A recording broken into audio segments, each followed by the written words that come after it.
Coucou, bienvenue sur Amic.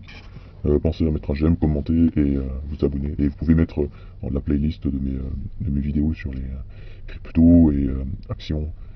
Ça s'écoute, hein, ce sont des vidéos podcast, hein, donc comme ça vous aurez un aperçu assez synthétique d'un nombre important de cryptos que je juge intéressantes.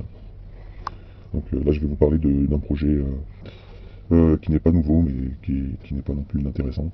Le projet Qtum présente une initiative blockchain innovante qui fusionne les caractéristiques du Bitcoin et d'Ethereum. Je vais vous parler des aspects fondamentaux. La combinaison de Bitcoin et d'Ethereum. Qtum utilise une couche d'abstraction de compte pour combiner l'infrastructure du Bitcoin Core avec les machines virtuelles Ethereum. Cela permet d'intégrer les smart contracts et les applications décentralisées d'Ethereum avec la sécurité du Bitcoin. Gouvernance décisionnelle.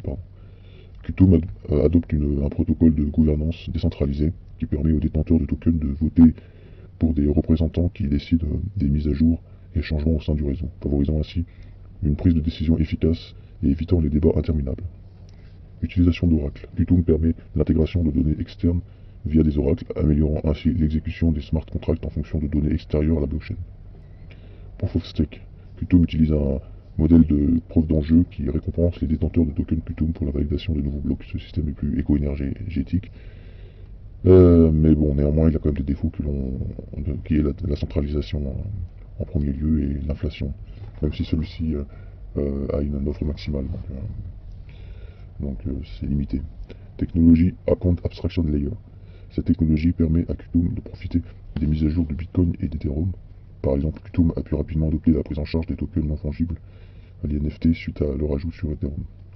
Staking offline. Introduit en 2020, ce mécanisme permet aux détenteurs de Qtum de gagner des récompenses de staking sans céder la garde de leurs tokens. Ça c'est intéressant ça pour lutter contre la centralisation. Donc il y a quelque chose d'intéressant à creuser.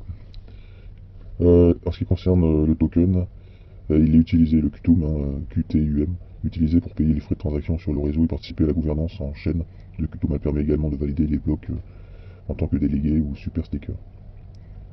Qtum offre une facilité de programmation similaire à celle d'Ethereum combinée à la stabilité et à la sécurité de Bitcoin. Il fournit des outils et des contrats intelligents préconstruits pour faciliter le développement rapide de nouvelles applications décentralisées et d'autres cas d'utilisation basés sur la blockchain pour les entreprises.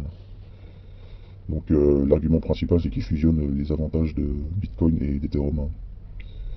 Et son modèle de stacking est peut-être assez bien pensé par rapport à d'autres blockchains dans le même style. Le token est valorisé fin 2023, donc quasiment 2024. Une valeur unitaire de 3,5 de dollars et une CAPI de un peu moins de 400 millions de dollars aussi.